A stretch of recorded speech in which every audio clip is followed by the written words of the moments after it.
గ్రామ సచివాలయంలోని మహిళా కార్యదర్శులకు కానిస్టేబుళ్లుగా విధులు అప్పగిస్తూ జారీ చేసిన జీవో నెంబర్ 59పై పునరాలోచనలో ఉన్నట్టు హైకోర్టుకు సర్కారు సమాచారం ఇచ్చింది.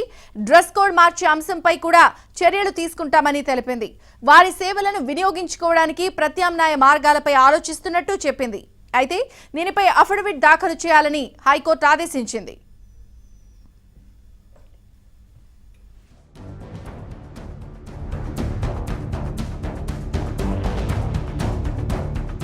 గ్రామ సచివాలయాల్లో మహిళా కార్యదర్శులకు పోలీసు విధులు అప్పగిస్తూ ఏపీ ప్రభుత్వం జీవో నెంబర్ 59ను జారీ చేయడం దుమారమే రేపింది. ఈ జీవోను సవాల్ చేస్తూ హైకోర్టులో పలు పిటిషన్లు దాఖలయ్యాయి. ఏపీ పోలీసు చట్టానికి ఈ నియామకాలు విరుద్ధమని పిటిషనర్లు తెలిపారు. ఇప్పటికే పోలీస్ స్టేషన్లలో ఉన్న కానిస్టేబుళ్ల పరిస్థితి ఏమిటని ఏపీపీఎస్సీ ద్వారా ఎంపికైన గ్రామ సచివాలయ మహిళా కార్యదర్శులకు ఇలా పోలీసు బాధ్యతలు అప్పగిస్తూ డ్రెస్ కోడ్ కూడా మార్చడంపై తీవ్ర అభ్యంతరాలు వ్యక్తమయ్యాయి. దీంతో హైకోర్టులో పిటిషన్లు దాఖలయ్యాయి. వీటిపై గతంలో వాదనలు కూడా జరిగాయి. గత వాయిదా సందర్భంగా పిటిషన్లు దాఖలు చేసిన వారిని బెదిరిస్తున్నారని పిటిషనర్ల తరపున న్యాయవాదులు హైకోర్టు ధర్మాసనం దృష్టికి తీసుకువెళ్లారు. దీనిపై స్పందించిన ధర్మాసనం అఫిడవిట్ దాఖలు చేయాలని ప్రభుత్వాన్ని ఆదేశించింది. ఈ కేసు విచారణ గురువారం హైకోర్టులో జరిగింది.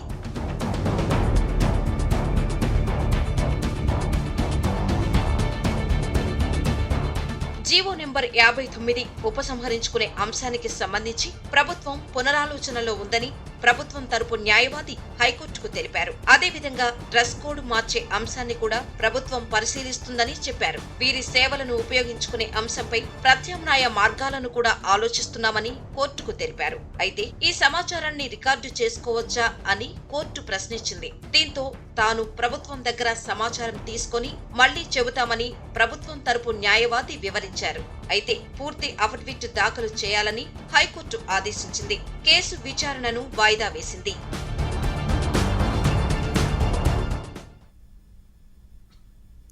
న్యూ ఇయర్ వేడుకలపై డ్రగ్స్ గంజాయి ముఠాలు కన్నేశాయి. ఇతర రాష్ట్రాల నుంచి గంజాయిని హైదరాబాద్ కు గుట్టుచప్పుడు కాకుండా తరలించేందుకు సిద్ధమయ్యాయి. అరకు నుంచి హైదరాబాద్ కు కిలోల కొద్దీ ట్రైన్లో గంజాయిని స్మగ్లింగ్ చేస్తున్నాయి. ఈ గంజాయి ముఠాల్లో మహిళలు కూడా ఉన్నారు. ప్రయాణికుల ముసుగులో చిన్నపిల్లలను వెంటపెట్టుకుని గంజాయి స్మగ్లింగ్ చేస్తూ కొందరు బుక్కయ్యారు.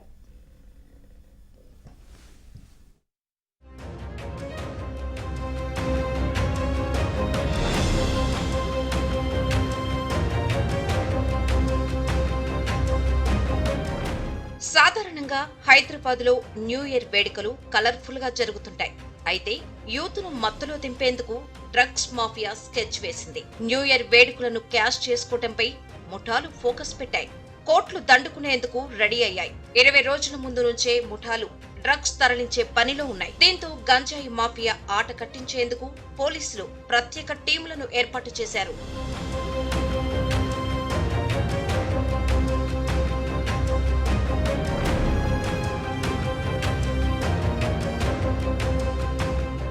విశాఖ జిల్లా అరకు నుంచి గంజాయిని తరలిస్తున్న ముఠాను రైల్వే పోలీసులు అరెస్ట్ చేశారు. నిందితుల నుంచి 67 లక్షల విలువ చేసే 336 కిలోల గంజాయిని స్వాధీనం చేసుకున్నారు. క్రిస్మస్, న్యూ ఇయర్ వేడుకలకు భారీ మొత్తంలో గంజాయి తరలిస్తున్నట్లు పోలీసులు గుర్తించారు. విశాఖ నుంచి ముంబై వెళ్లే ఎల్టీటీ ఎక్స్ప్రెస్ రైల్లో లింగంపల్లిలో పోలీసులు తనిఖీలు నిర్వహించారు. ఏసీ బోగీలో గంజాయిని తరలిస్తున్న 14 మందిని రైల్వే పోలీసులు పట్టుకున్నారు. ఇందులో 7 మహిళలు కూడా ఉన్నారు. 24 లగేజీ బ్యాగులలో ఉన్న గంజాయిని పోలీసులు సీజ్ చేశారు. అరకు సమీప ప్రాంతాల్లో నుంచి ఈ ముఠా గంజాయి కొనుగోలు చేసినట్టు విచారణలో తేలింది. ఈ ముఠాలోని మహిళలు పోలీసులకు అనుమానం రాకుండా ప్రయాణికుల ముసుగులో వ్యాపారం చేస్తున్నట్లు గుర్తించారు. పసిపిల్లలను వెంటబెట్టుకుని విశాఖ, అరకు నుంచి గంజాయి తరలింపు భారీగా జరుగుతోందని నిర్ధారించుకున్నారు. ఒక 14 మంది దొరికారు. 14 మందిలో ఒకడు కొద్దిగా జూనియర్ ఉన్నారు. 13 మంది విత్ ఫ్యామిలీ టైప్ లో పోతున్నారు. వాళ్ళు చెక్ చేయగా వాళ్ళ దగ్గర 3 క్వింటాల 36 కిలోలు సేల్ చేయడానికి. దీంట్లో ఏమనగా మహాదేవి మాలి ఈ ఆమె వీళ్లకు కొంతమందిని హెయిర్ చేసుకొని తీసుకొని ముంబైలో అమ్మడానికి తీసుకెళ్తుంటే దొరికిండ్రు. ఇయర్ ఎండింగ్ లో డ్రగ్స్, గంజాయి దందా జోరుగా సాగుతుంది. కోట్లల్లో వ్యాపారం జరుగుతుంది. దీంతో పోలీసులు ఈసారి కఠిన చర్యలు తీసుకుంటామని హెచ్చరించారు. ఎక్కడ అనుమానం వచ్చినా సోదాలు చేస్తున్నారు. పాత నేరస్తులపైన నిఘా పెట్టారు.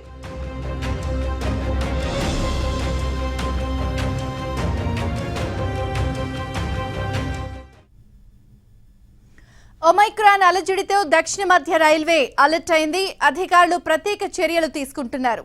రూల్స్ బ్రేక్ చేసిన వారికి జరిమానాలు విధిస్తున్నారు.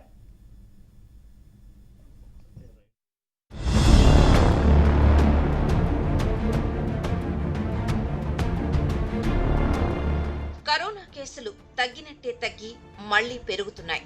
ఇప్పుడు ఒమైక్రాన్ వేరియంట్ కూడా భయపెడుతోంది. దీంతో దక్షిణ మధ్య రైల్వే అప్రమత్తమైంది. కరోనా థర్డ్ వేవ్ హెచ్చరికలతో వైరస్ కట్టడికి ఇప్పటి నుంచే జాగ్రత్త చర్యలు తీసుకుంటుంది. కేంద్రం ఆదేశాలతో రైల్వే శాఖ అధికారులు ముందు జాగ్రత్త చర్యలు తీసుకుంటున్నారు. అందులో భాగంగానే కఠినమైన మార్గదర్శకాలను జారీ చేశారు.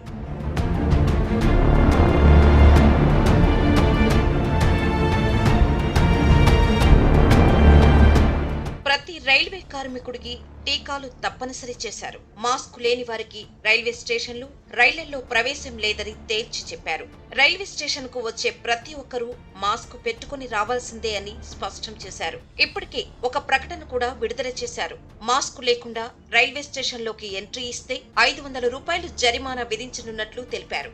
రైల్వే స్టేషన్లలో నిబంధనలు పాటించని వారికి ఇప్పటికే జరిమానా విధిస్తున్నారు. సికింద్రాబాద్ రైల్వే స్టేషన్ లో కూడా విస్తృతంగా తనిఖీలు చేస్తున్నారు. కొత్త రూల్స్ పట్ల ప్రయాణికులకు అవగాహన కల్పిస్తున్నారు. ప్రతి ఒక్కరూ రూల్స్ పాటించాలని, కరోనా వ్యాప్తిని అడ్డుకోవాలని అధికారులు సూచించారు.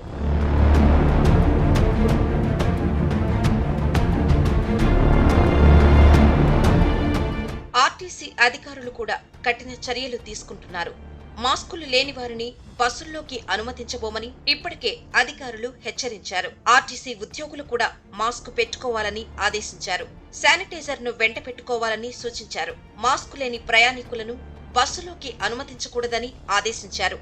మాస్కు లేని వారికి 1000 రూపాయల జరిమానా విధించాలంటూ తెలంగాణ ప్రభుత్వం కూడా ఇదివరకే ఉత్తర్వులు ఇచ్చింది.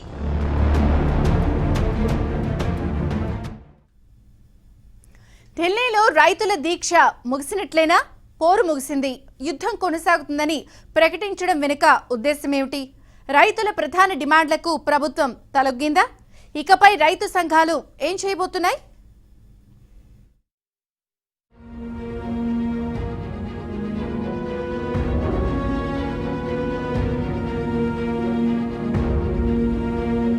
రైతు సంఘాలు విజయం సాధించాయా?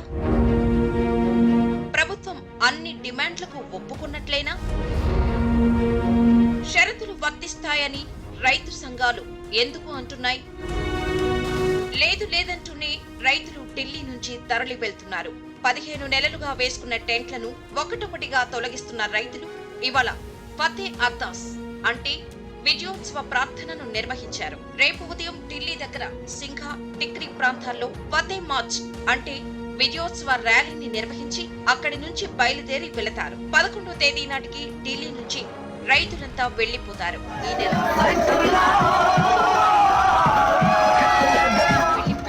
ఈ నెల 13న రైతు నేతలంతా అమృత్సర్ స్వర్ణ దేవాలయంలో పూజలు చేస్తారు.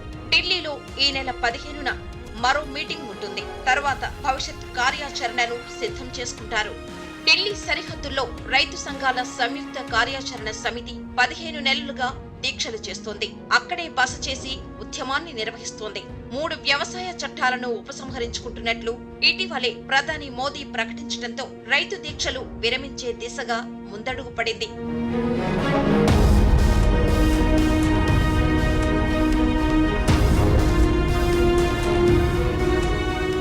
దీక్ష విరమించాలని ప్రభుత్వం కోరగా రైతులు 5-6 డిమాండ్లను కేంద్ర సర్కారు ముందుంచారు. కనీస మద్దతు ధరకు చట్టబద్ధత కల్పించడం సహా అన్ని డిమాండ్లకు కేంద్రం తలొగ్గటంతో రైతులు మెత్తపడ్డారు. రైతుల వరుస సందేహాలకు ప్రభుత్వం వైపు నుంచి ఆశించిన సమాధానాలే వచ్చాయి. దానితో దీక్ష స్థలం నుంచి వెళ్లిపోతున్నట్లు రైతులు ప్రకటించారు. అయితే తమ డిమాండ్లను నెరవేర్చని పక్షంలో మళ్లీ దీక్ష చేపడతామని హెచ్చరించారు. ప్రభుత్వం పెట్టిన కేసులన్నింటినీ ఎత్తివేయాలని రైతులు డిమాండ్ చేశారు. హామీ లభించినా ఆ దిశగా ఇంకా చర్యలు చేపట్టలేదని రైతులు అంటున్నారు. ఎంఎస్పీపై కమిటీ కూడా ఇంకా ప్రకటించలేదు.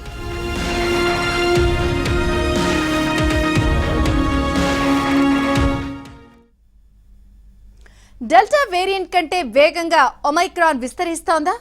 అసలు ఈ కరోనాకు అంతం ఎప్పుడు? నిపుణుల అంచనాలు ఎలా ఉన్నాయి? Positive story.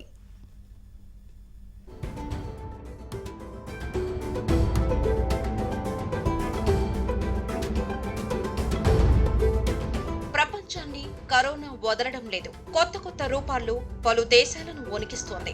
ఇక కరోనాకు కళ్ళం పడినట్టే అనుకున్న దశలో మళ్లీ విజృంభిస్తోంది. ప్రపంచాన్ని బెంబేలెత్తిస్తున్న కరోనా అంతం ఎప్పుడు అనే చర్చ ప్రపంచ వ్యాప్తంగా జరుగుతుంది. అయితే వైరస్ తీవ్రమైన దశ వచ్చే ఏడాదిలోనే ముగుస్తుందనే అభిప్రాయాలు వ్యక్తమవుతున్నాయి. కోవిడ్ కట్టడికి తీసుకుంటున్న చర్యలు, వ్యాక్సిన్ల వాడకం చూస్తే వచ్చే ఏడాది కరోనా తీవ్ర దశ ఫినిష్ అవుతుందని మైక్రోసాఫ్ట్ వ్యవస్థాపకులు బిల్ గేట్స్ అంచనా వేశారు. అయితే కొత్త వేరియంట్లు వ్యాప్తి చెందుతున్నాయి. ప్రజలకు పూర్తిగా టీకాలు వేయడం అంత ఈజీ కాదు. దీంతో కరోనాను అంతమొందించడం త్వరగా జరిగే పని కాదని కూడా బిల్ గేట్స్ అభిప్రాయపడ్డారు. ఒమైక్రాన్ గురించి ఆందోళన తప్పదన్నారు. అయితే 2022లో కోవిడ్ తీవ్రత నుంచి బయటపడే అవకాశాలు ఉన్నాయని అంచనా వేశారు. Welcome back. ముఖానికి ముసుగు, మోకాలు పై వరకు నిక్కర్లు, చేతుల్లో ఆయుధాలు, ఈ 3 ఆనవాళ్లుంటే చాలు అది నరహంతక ముఠా చెడ్డీ గ్యాంగ్ అని చెప్పడానికి. విజయవాడలో 2 ఘటనల్లో అలజడి రేపింది చెడ్డీ గ్యాంగేనా అనే అనుమానాలు సర్వత్రా వ్యక్తమవుతున్నాయి. బెజవాడ వాసులకు కంటి మీద కొనుకు లేకుండా చేస్తున్నాయి.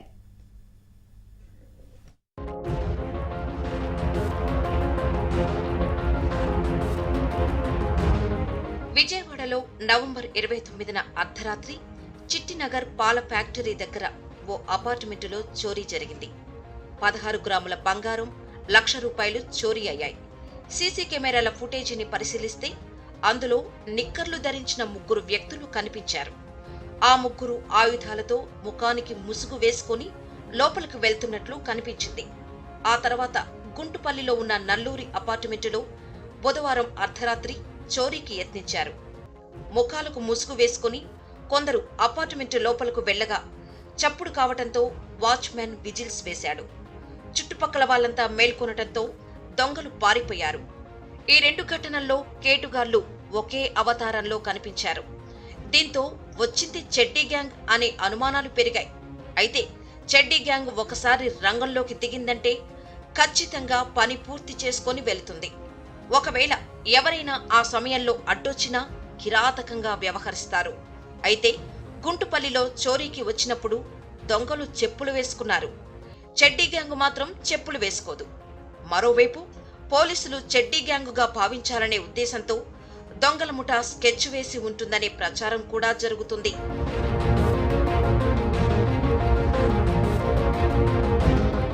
చెడ్డీ గ్యాంగ్ వేసే స్కెచ్లు భయంకరంగా ఉంటాయి. శివారు ప్రాంతాల్లోని చెడ్డీ గ్యాంగ్ నివాసాలు ఏర్పాటు చేసుకుంటుంది. శివారు ప్రాంతాల్లోని కాలనీల్లో ముందుగానే రెక్కి నిర్వహిస్తారు. తాళం వేసిన ఇళ్లను టార్గెట్ చేస్తారు. అర్ధరాత్రి దోపిడీకి వెళతారు. చోరీకి వెళ్లిన సమయంలో ఒంటిపై ఉన్న దుస్తులను తీసేసి బెల్టుతో నడుముకు కట్టుకుంటారు. ఎవరైనా పట్టుకుంటే దొరక్కుండా ఉండేందుకు ఒంటికి నూనె, గ్రీజ్ వంటివి రాసుకుంటారు. చెడ్డీలు మాత్రమే వేసుకుంటారు.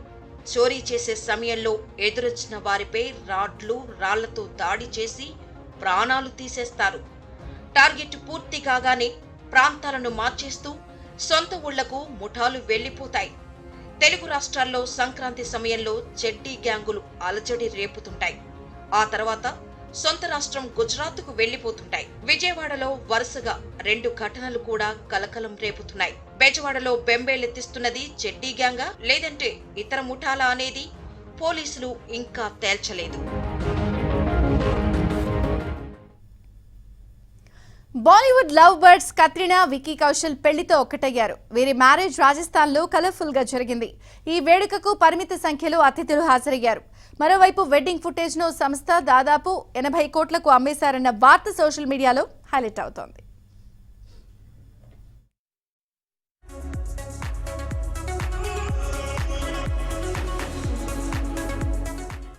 బాలీవుడ్ ప్రేమ జంట కత్రినా కైఫ్, విక్కీ కౌశల్ వివాహం గ్రాండ్ గా జరిగింది.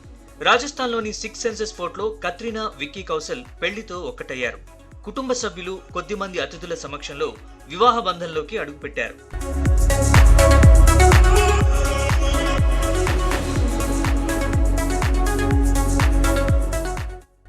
కత్రినా పెళ్లిపై చాలా కాలంగా చర్చ జరుగుతోంది. ఇప్పుడు ఈ బాలీవుడ్ బ్యూటీ విక్కీ కౌశల్తో 7 అడుగులు వేసింది. 2012లో కత్రినాకు సంబంధించిన కామెంట్లు కూడా సోషల్ మీడియాలో వైరల్ అయ్యాయి. తాను హవేలీలో రాయల్ ఇండియన్ స్టైల్లో పెళ్లి చేసుకోవాలనుకుంటున్నట్టు కత్రినా గతంలో చెప్పింది. ఆ కోరికను ఇప్పుడు కత్రినా నిజం చేసుకుంది. వీడియో ఫుటేజ్ హక్కుల కోసం ఓ సంస్థ ఏకంగా 80 కోట్లు చెల్లించినట్లుగా ప్రచారం జరుగుతోంది.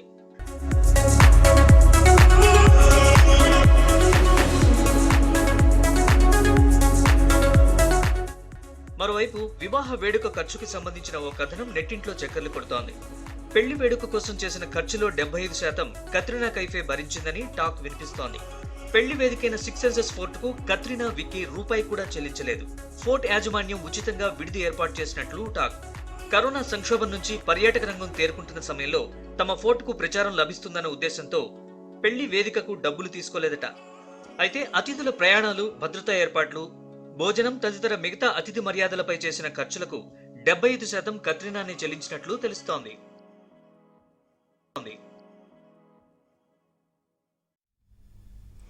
మొన్నటి వరకు అతడే పోటుగాడు, టీమిండియాలో ఎదురులేని మొనగాడు, అంతర్జాతీయ క్రికెట్లో కింగులా వెలిగాడు. అంతలోనే సీన్ మారిపోయింది. టీమిండియా టెస్ట్ కెప్టెన్ గాను విరాట్ కోహ్లీకి టఫ్ టైం తప్పదనే కామెంట్స్ వినిపిస్తున్నాయి.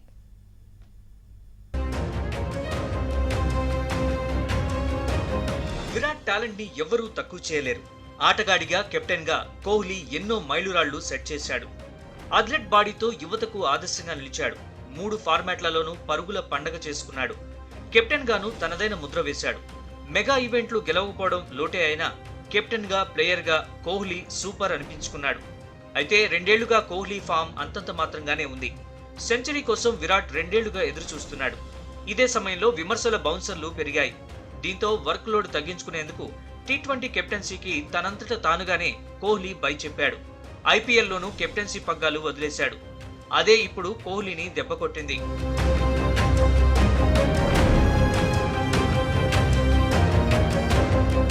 వన్డేలు, టెస్టులో కోహ్లీ కెప్టెన్ గా కొనసాగాలనుకున్నాడు.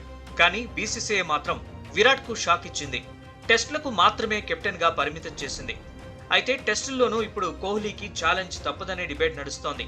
ఎందుకంటే టెస్టుల్లో వైస్ కెప్టెన్ గా రోహిత్ ను సెలెక్టర్లు ఎంపిక చేశారు.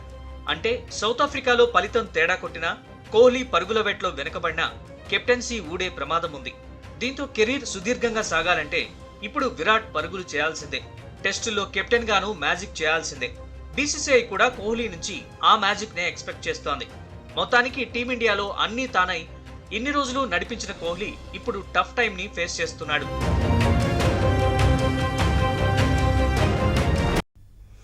రోజురోజుకు ఎలక్ట్రిక్ వాహనాల హవా పెరుగుతోంది. యువ ఇంజనీర్లు ఎలక్ట్రిక్ వాహనాలతో తమ టాలెంట్ ను చూపిస్తున్నారు.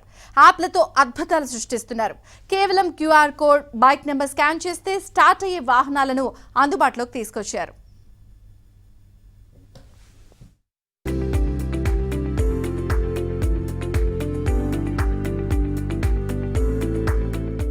ఈ స్కూటర్ కు తాళం చెవి అక్కర్లేదు. యాప్లో డాక్యుమెంట్లు అప్లోడ్ చేసి సెల్ఫీ తీసుకొని స్కూటర్ పై ఉన్న QR కోడ్ లేదా ప్రత్యేకంగా కేటాయించిన నెంబర్ స్కాన్ చేస్తే చాలు, బండి స్టార్ట్ అవుతుంది. గమ్యస్థానానికి చేరుకున్న తర్వాత యాప్ లోనే పేమెంట్ చేస్తే సరిపోతుంది. ఈ సరికొత్త తరహా సదుపాయాన్ని హాలా మొబిలిటీ సంస్థ అందుబాటులోకి తీసుకొచ్చింది. సెకండ్ యాక్సెస్ ఇస్తాము.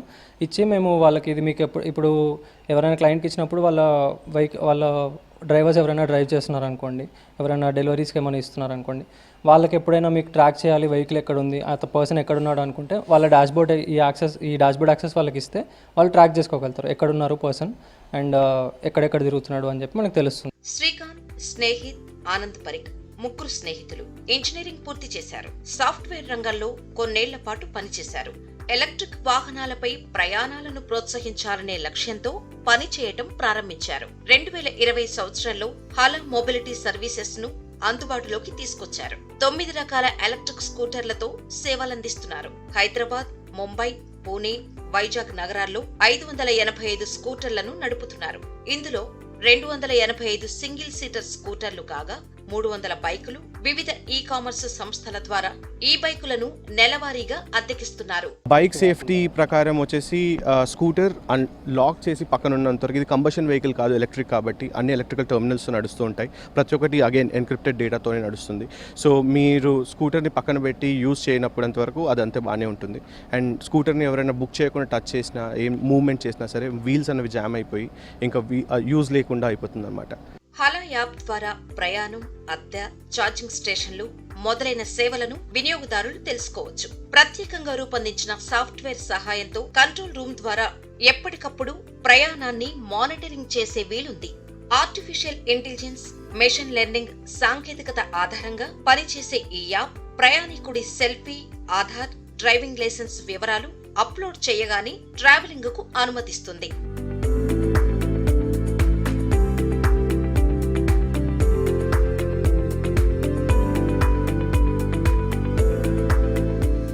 సింగిల్ సీటర్ స్కూటర్ గంటకు 25 కిలోమీటర్ల వేగంతో ప్రయాణిస్తుంది. ప్రస్తుతానికి ఈ స్కూటర్ సేవలను కొన్ని హోటల్స్ దగ్గర అందిస్తున్నారు. తాజాగా హైదరాబాద్ IIITలో అందుబాటులోకి తీసుకొచ్చేందుకు సన్నాహాలు చేస్తున్నారు. త్వరలోనే గేటెడ్ కమ్యూనిటీ, టెక్ పార్కులు, విద్యా సంస్థల్లో అందుబాటులోకి తీసుకురానున్నారు. ప్రస్తుతానికి హైదరాబాద్ వ్యాప్తంగా 30 ఛార్జింగ్ స్టేషన్లు ఉన్నాయి. త్వరలోనే మరికొన్నిటిని ప్రారంభిస్తామని నిర్వాహకులు చెప్పారు. అంటే ఇప్పుడు మాలాగా ఇంతకుముందు రెంటల్స్ ఉండే, మొబిలిటీ సర్వీసెస్ కూడా ఉండే. బట్ మేము ఏం డిఫరెంట్ చేస్తున్నామంటే ఎలక్ట్రిక్ మొబిలిటీ అనేది అన్ని స్పియర్స్ ఎక్కడైనా కానీ యూజ్ ఉంటుంది. సో ఈ కాన్సెప్ట్లో మేము దీంట్లో బ్యాటరీ స్వాపింగ్ స్టేషన్స్ కానివ్వండి, ఛార్జింగ్ స్టేషన్స్ కానివ్వండి, వీటికి కావాల్సిన services, spare parts, servicing, down time, recovery అవన్నీ మనమే లైక్ యాజ్ హాలా మొబిలిటీ మేము చేస్తున్నాం. పర్యావరణ పరిరక్షణ కోసం యువకులు తమ వంతుగా కదిలారు. హలా యాప్ ద్వారా వినూత్నంగా సేవలు అందిస్తున్నారు.